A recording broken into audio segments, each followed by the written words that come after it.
guys, today we're going to show you how to roast any kind of squash. And what we have in our hands today is what we think is a kabocha.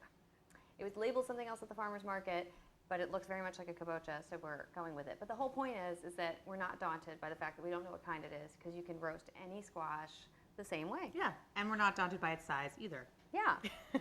So the first thing we're going to do is cut off its little stem. Buy a squash that still has that. It's an indicator of freshness. So. Yeah.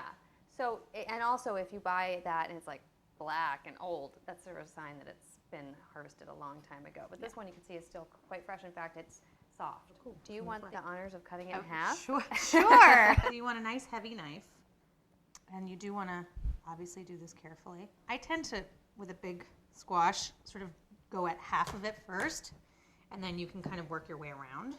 But do be careful, especially when you're trying to like pull the knife back out. So I'm going to turn it around and do the other side. There we go. Oh my Look gosh. at that. That is Gorgeous. beautiful. Most people immediately start pulling out the seeds. They get better flavor if you roast it with the seeds in and then pull them out later. And they're so easy to take out once Yeah. you roast it too. Yeah, they just scoop right out. Yep. So we're just going to do a little olive oiling. I just use my hand. Oh. You know what? I always do this with sweet potatoes when I roast them too. Yeah. Rub oil on them. And I'm going to put a little salt on the surface. You got to remember that later you're going to have to season the squash more because the rest of the inside has not been seasoned. So we both prefer to roast cut side down. You can roast it cut side up. Of course, this would probably rock around a little bit. But I really like the caramelization you get on the flesh on the bottom if you flip it over and it kind of steams a little bit better, I think, rather than drying out. Totally. But it's up to you. And then you can roast it at lots of different temperatures. I would say any temperature from 350 to 425. Yeah. And you just want to roast it until it's tender. But if you want it to have a nice color, I'd probably go 375 to 400. Yeah. Right? And I would say this will probably take about an hour. Wouldn't you? A little bit less, maybe? Maybe, yeah. 45. I would check it at 40 minutes and then go from there. Yeah. So we're going to put it in the oven.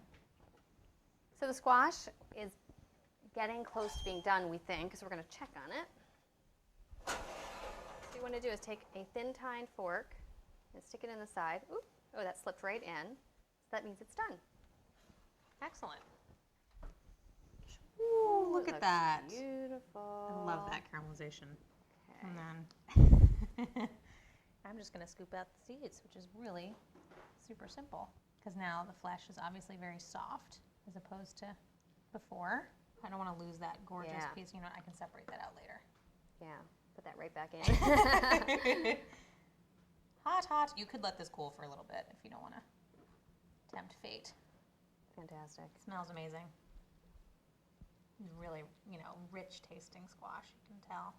We're pretty much there. And then you could just slice this up, and I don't know, I would basically douse it with a little butter, salt, and pepper, and serve it in wedges. Mm-hmm. Or you could scoop it out and puree it for either a puree or even to put into a soup. Totally. The sky's the limit. Yeah.